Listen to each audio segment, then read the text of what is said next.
од буџетот. Целта на ваквиот рекреативен одбор е да ги отстрани барем привремено луѓето од тие работни места и со појачана исхрана, со известни рекреативни и спортски активности им ја врати нивната физичка и психичка состојба, како би они се вратиле со уште поголеми одржани работни способности на работа. Тоа секоја година практично и се покажува како такво, затоа што работниците покажуваат големо задоволство што одат на рекреација и кога се враќат, они покажуваат огромни залагања поволувајќи својата работа. Уште поважен момент е тоа што работниците кои одат на рекреација, напуштајќи го своето работно место, нивната работа ја превземат нивните другари и ја обавуваат. Значи, работниот процес не престанува. Тоа значи е доказ дека они се солидарни, они наоѓаат смисол во тоа што одат на рекреација и сметам дека она би требало и натака да се обавува без разлика на материјалните трошоци, што исто така е прихватено од сите служби и органи во нашиот колектив. Рекреативниот одмор во трајање од 10 до 15 дена е воведен и во работни организации од металургијата, хемиската индустрија, рудниците и слично. Минатата година ваков одмор користеа 500 работници од железарницата Скопје, 115 од тутунскиот комбинат Прилеп, 80 работници од 11 октомври од Куманово и други работни организации од Републиката. Сепак, нивниот број засега неоддалеку не задоволува, зашто е голем бројот на работните организации кои имаат работни места што треба да добијат ваков статус.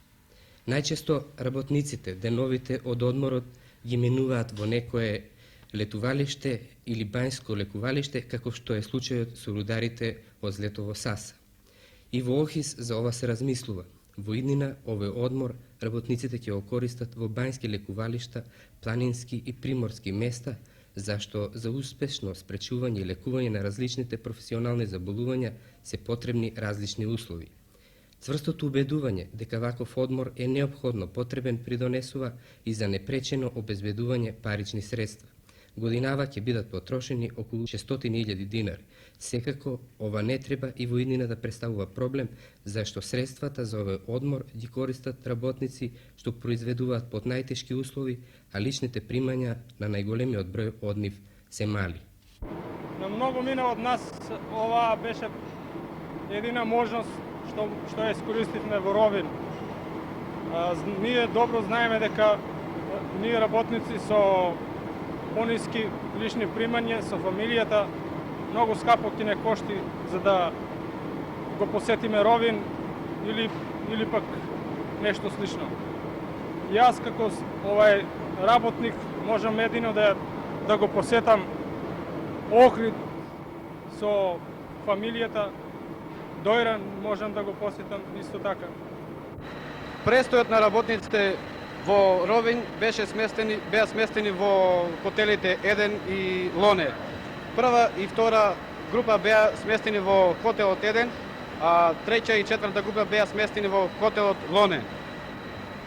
Престојот беше извореден, природата околу Ровин беше многу убава, така да работниците има добар преглед и добра забава. Исхраната во ресторанот беше на висина, како квалитетот на храната, така и квантитетот. Целосно работниците беа задоволени од страна на персоналот за услугата во ресторанот.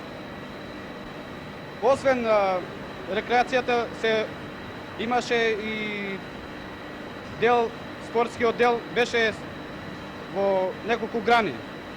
Имаше фудбал во кој самите работници игра меѓусобен дуел во мал фудбал. Освен мал фудбал имаше и пливање во кој се одвиваше во базенот, а и во околината крај брешето во Ровин. Другите грани, као куглање, имаше од хотел 1 Куглана, каде веćinom времето работниците го користеа и се занимаваа со куглање на чуновите. Друго спортска забава имаше во рибарење. Рибарењето исто така се одвиваше покрај крајбрежјето на риверата и со фрлење на орши, рибарење на јадици и друго.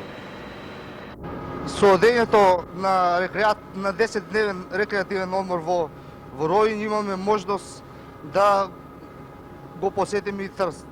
Иако поаѓањето беше закажано за во 6 часот, веќе во 5:30 часот сите беа спремни и нестрпливо го очекуваа доаѓањето на автобусот. Патот беше идеален. Патуваме по убавото Истарско крајбрежје, ги видове градовите Копар, Изола и Пореч. Пристигнеме во Трст. Имаме доволно време да го разгледаме градот, да ги видиме неговите културно-историски споменици. Купиме и некои ситници. За време на престојот во Ровин, еден ден направиме групна прошетка низ градот. Освен стариот град и другите старини, ги посетиме и градскиот музеј, каде што беме запознаени со историјата на ова Истарско градче. Исто така посетиме аквариум. Овде имаме можност да видиме многу видови на морски животни, со што добиме појасна слика за животниот свет на морските длабини. Освен ова, направиме и организирана прошетка со брод и можеме да видиме дел од брегот на Истра. До година комисијата ќе треба подолго време, комисијата при синдикатот, за прашање на одредување бројот на работниците и кои работни места треба да бидат опфатени со рекреативниот одмор.